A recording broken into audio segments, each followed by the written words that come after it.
This is Agriculture Today, broadcasting from the campus of Kansas State University. Thanks for being along with us once again.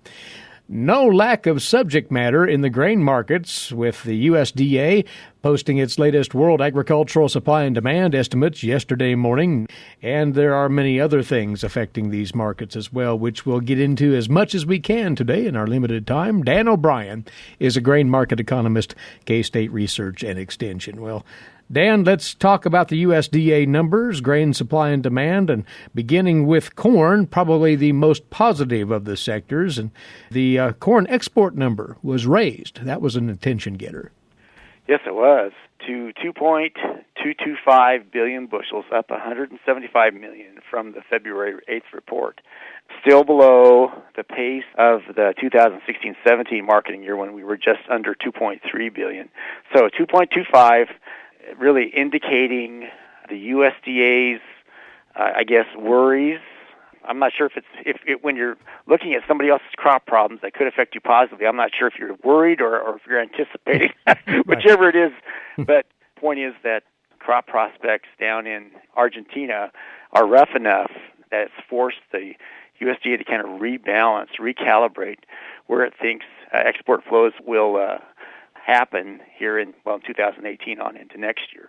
And when you look at what happened in this report, in essence, 2017 production in Argentina was about 41 million metric tons by the USDA's projection.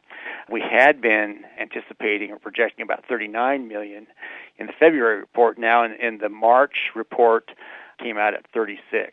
So you're 5 million metric tons down, and really no appreciable prospects that we've heard of that situation improving in that part of the world. So that number could decline even further, another 1, 2, 3, or 4 million metric tons. Well, that just pushes more business off to other suppliers in the world. And who's left? Well, it's mainly either the United States, Brazil, perhaps barley and other crops out of the Black Sea region, but there aren't that many other places to go to buy this crop. So the USDA, in doing that, really made kind of a curious move on the same day that they came out with a projection of, an estimate of about 42 million bushels of corn shipped via export on for the week ending March the 1st, which is below this new pace needed of about, literally about 57 million bushels. Same week where we had this relatively low number for exports come out, they went and strongly moved higher the projections. So there must be anticipation of really pretty strong exports coming down the line. Mm-hmm. So if we're a Kansas farmer and we're wondering on this, again, we want, in our position, Eric, for you and I, we have to speak objectively, circumspectly, etc. But it does make you wonder about what the impact on the market would be if we do ramp up U.S. corn export business that much in a relatively short period of time. You would have to see a lot of demand pull coming into the countryside to pull grain out of stockpiles. And we have the stockpiles. That's not an issue. But you'd have to have enough of a move higher in cash prices at the local level to pull grain into the export channels. And so my point is that it looks like, with the pace we have right now, that there'll have to be a strong ramping up of export movement, and that's bound to have a positive impact on the corn market. But that leads to the next question, that is, just how much more upside could potentially be left in this corn trade? For, as we look at the charts, it's been quite an ascension in the last several weeks. Yes, around the 1st of January, end of December, we were at about 353. Well, here we closed yesterday at 393.5. The top, and that would be on the May corn futures contract. Thinking beyond March, March is about done, just about ready to go off the board, so we're really gauging our thoughts off of May. The contract high for May, occurring back somewhere around the first 2 weeks in July, was 430. So we're here. We were at 353 at what now were harvest lows. I think we can safely finally say that 353 harvest lows, post-harvest lows. With this price strength, we're up to 393.5. The contract high is 430. So that would be a run of about 40 more cents before you can safely say that you're setting a new contract high for May. So I don't know that that's exactly what's going to happen, but if we continue to move higher, that 430 a historic contract high will be a point of reference that the market will at least look at before it would go above it. I would add in also on grain sorghum that we had a really strong week of grain sorghum exports, kind of a home run week, really, as strong as we've seen in a while. The report of that came the same day that the USDA lowered the grain sorghum export projection by 15 million bushels. So I think that on the one hand, if you're a foreign buyer of grain sorghum and are looking at your pricing prospects, if tariffs aren't involved, gosh, we've just seen the grain sorghum price drop quite a bit, and it probably helped disperse some business. What we need to go back and do is and figure is who those buyers were, and buried in the USDA reports we can find that out. But it is interesting that even in light of what happened tariff-wise to grain sorghum, that here they come up with a really strong export week. So it's just a matter of figuring out who the buyers were. Mm-hmm. Now, Dan, the grain supply and demand numbers were less friendly for soybeans yesterday, although there were a few indicators of potential bullishness there. Soy meal exports, for instance, are doing fairly well.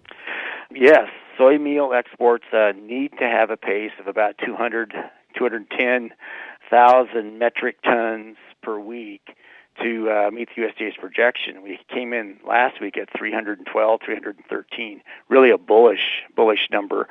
So as we sit today, we're at about, on that marketing year, trails the soybean marketing year by about 4 weeks. We're about 42% of the way through that marketing year, 22 weeks in, and they've already shipped about 44% of the USDA's projection. So with the problems in Argentina, you're affecting the world's primary soybean meal exporter. Again, just because of their internal tax system, et cetera, their farmers and industries have a motivation to convert beans to meal and then ship the meal. So anyway, with that, a lot of the strength we've seen in the soybean market has been this reciprocal deal coming after the world soybean market's been possibly affected, and that's kind of had some demand pull on the bean side. So really a pretty positive thing. The overall supply-demand balance sheet for beans did reflect a little bit of an increase in crush, about 10 million bushels or so. I guess probably the more noticeable factor, though, is the USDA did drop the export number by about 35 million, still above 2 billion bushels, but down to 2.065 billion.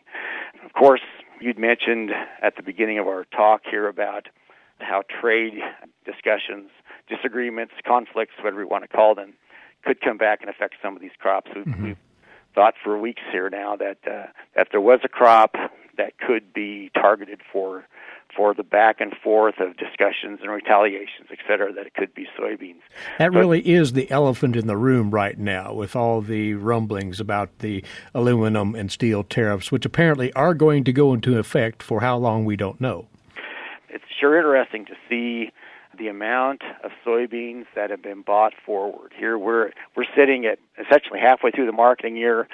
We've got basically 85% or so of the USDA's projection already bought ahead, and we've shipped about 69%, so we have another 15, 20% or so that's bought ahead, and that really hasn't dropped off a lot in recent weeks. So I think, no doubt, the tough conditions in Argentina help to support purchases of U.S. soybeans in a situation where really the only other supplier with a good crop coming on is Brazil. Do the main buyers in the world, i.e. that being China, but also those other Southeast Asian countries, how do they view the price risk that we'd have from basically sovereign government policy intervention?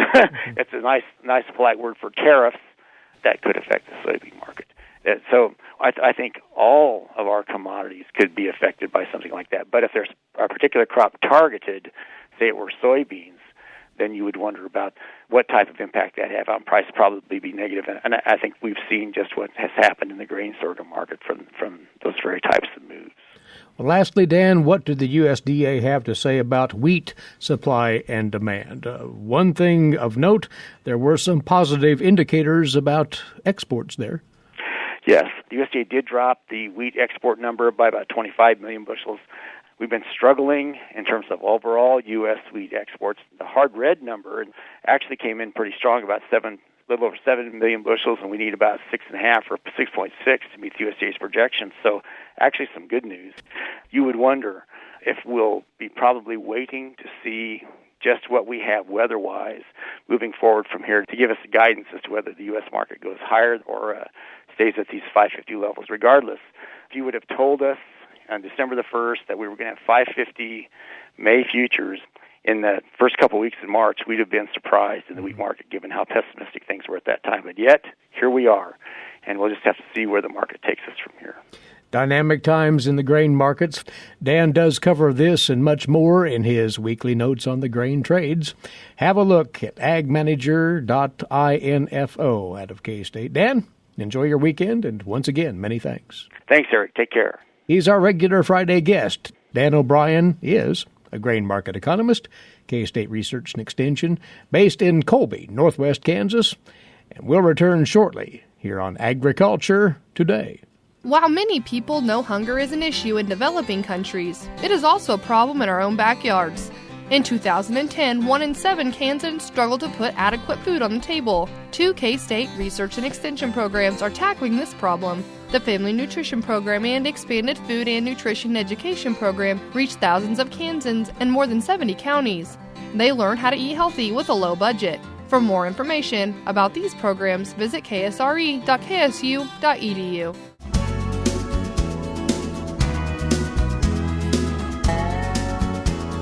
We're back now on Agriculture Today. And for you here, our 6th and final segment of this week's series on the Kansas farm couples who make up the 2017 class of Kansas Master Farmers, Master Farm Homemakers.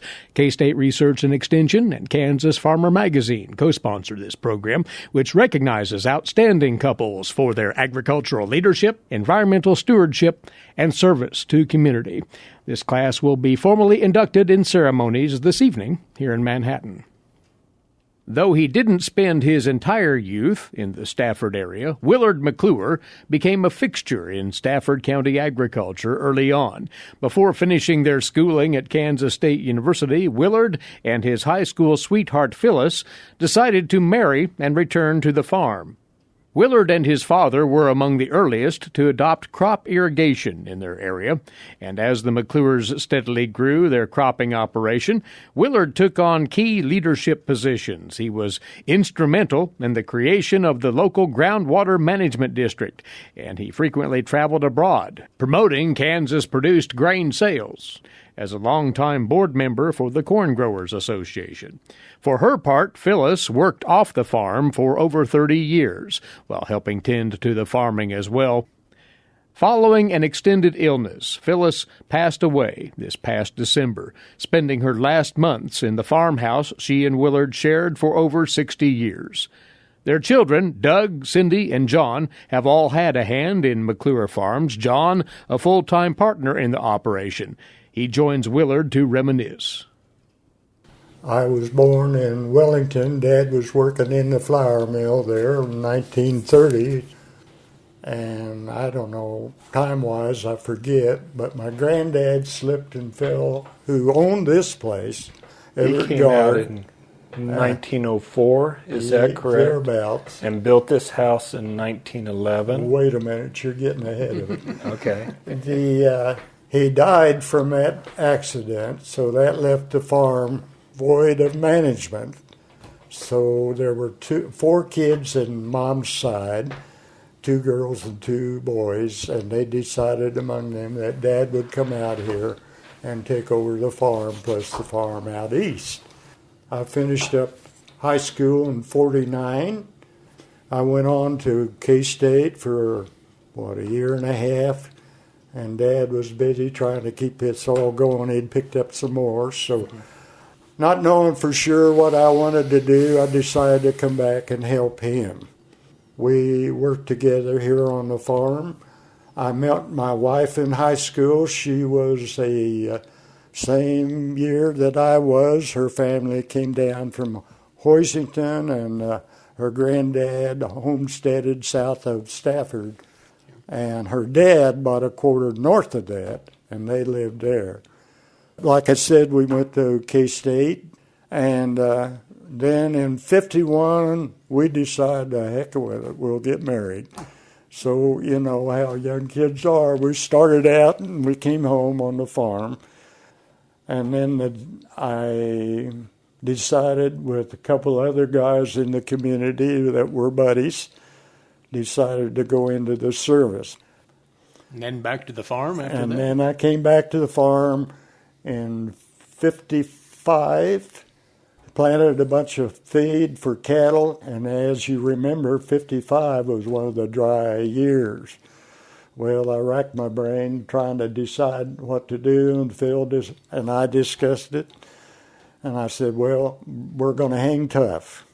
We'll try to go ahead and put out another crop and see what happens. And in the meantime, I got interested in irrigation because I could see the benefits of it if I tied it into the farm through cattle and crops. Dad and I talked about it, and we decided to put a well in 57. Were you among the first irrigation adopters in the Stafford County area then? No, there was one other individual who had put some in 4 miles north, and a number of individuals around the St. John area. And I talked to them and got some more ideas, and we developed that part of it. In the meantime, Phil, because of financial needs, she decided she'd go help out. She worked in the extension office after high school, and then she moved on to the feedlot. They had just completed the feedlot, and they were looking for individuals to fill in prep. And she worked there for a while. We continued to grow the farm.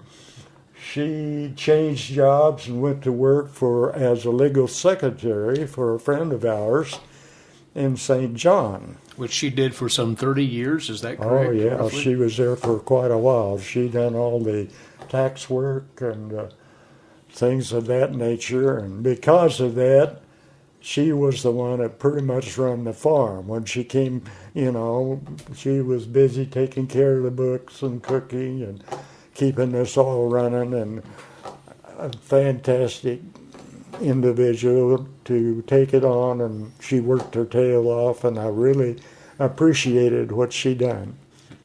John, we'll let you bring it up to present day then, because you are obviously a full partner with your dad in McClure Farms, and you're running a little over 2,000 acres or so of crop ground, and it's not quite half and half irrigated and non-irrigated, but pretty close.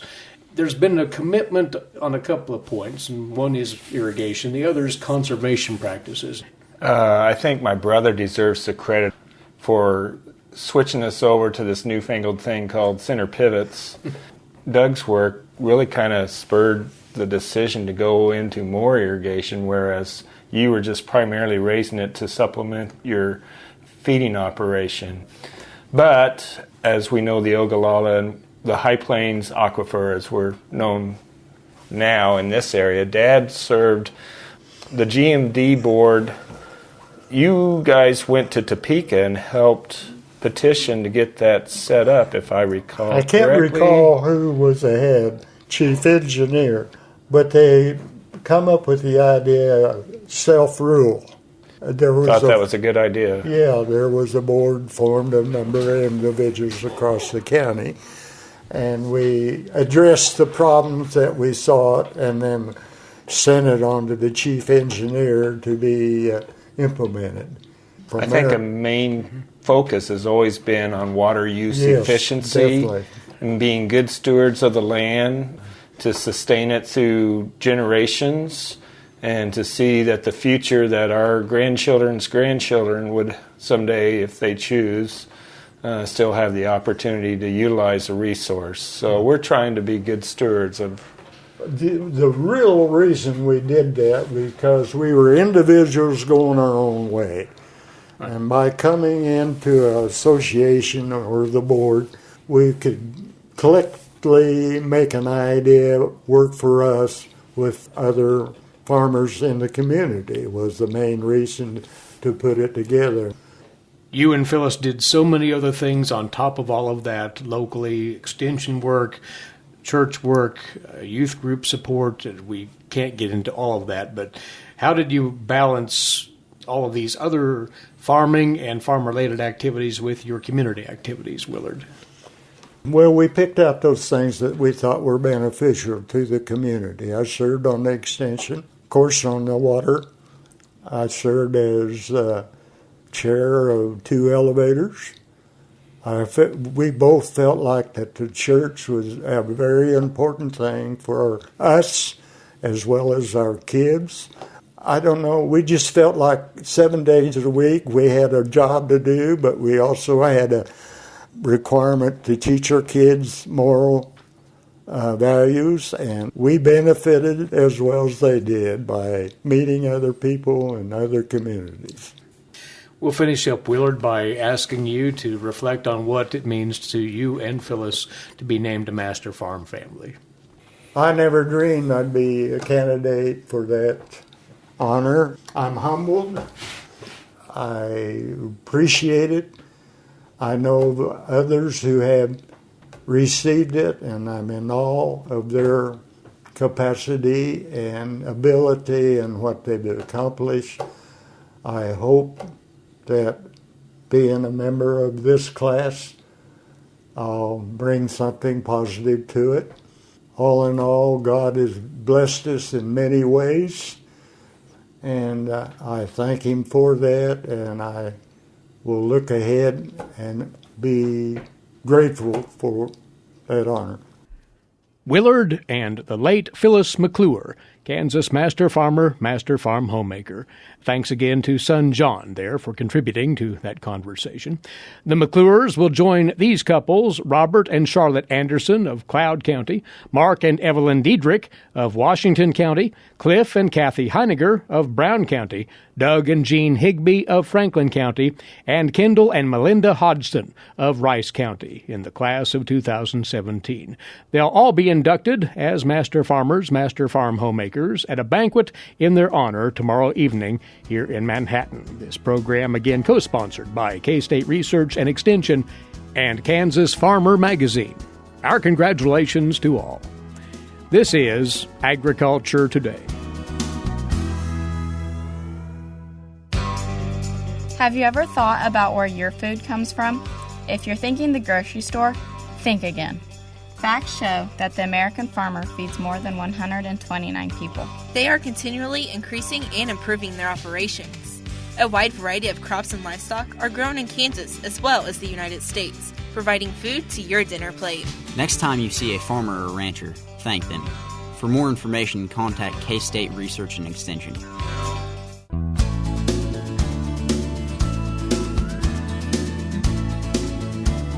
Continuing on now on Agriculture Today, time for another look at Kansas agricultural weather and the recurring theme, unfortunately, we have in this state and in the region, with Mary Knapp joining us once more, climatologist, K-State Research and Extension, over from the Weather Data Library here at the university. And the point being, Mary, it's been extraordinarily dry for a long while, and this past week there was absolutely no improvement whatsoever.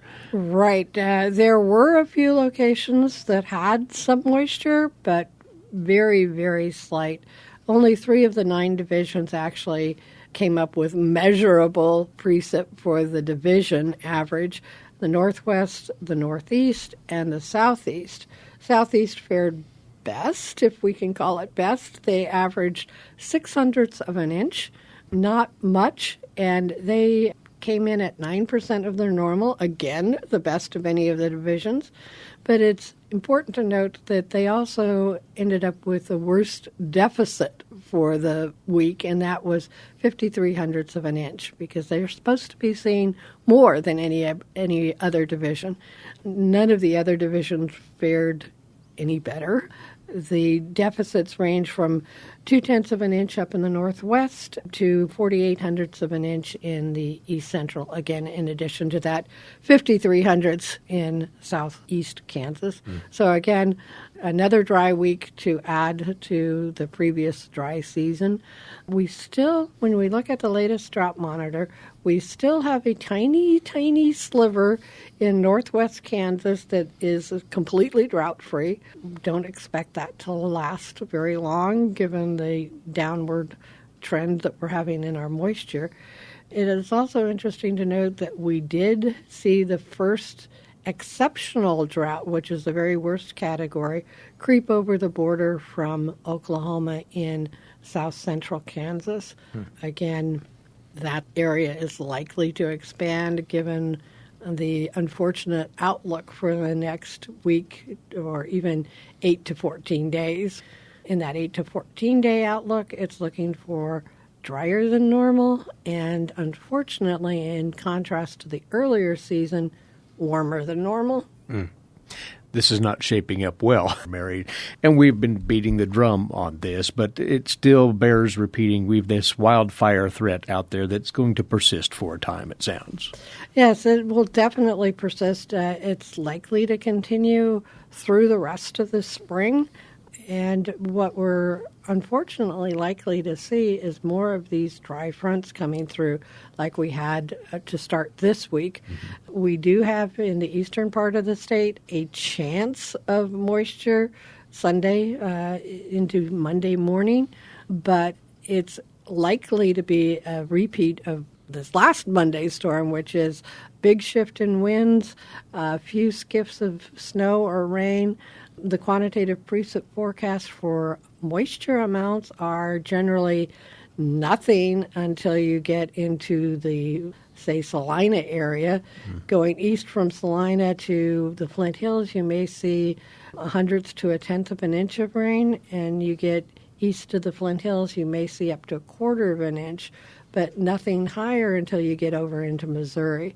And again, putting that in perspective, 1/10 of an inch is barely what we would expect on a single day in the eastern part of the state. It's certainly not making up an entire week's worth of moisture. And that QPF does go through next Friday. So again, not very large precip amounts in those systems. It's also worth repeating that we don't need 60-mile-an-hour winds in order to have really active fire behavior.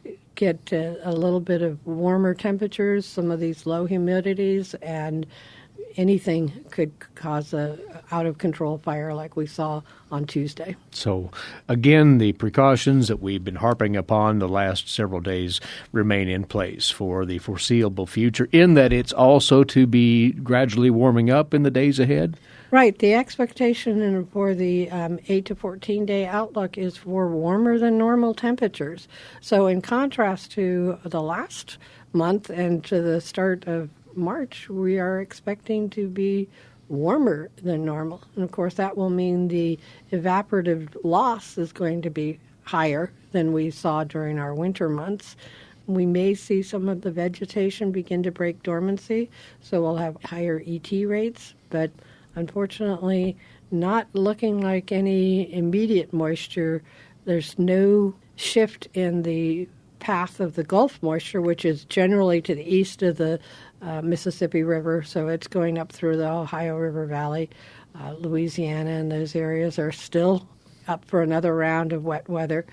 There are systems coming across the west coast, but most of those are tracking to our north, and it looks like next week is going to be a repeat of that exact same pattern.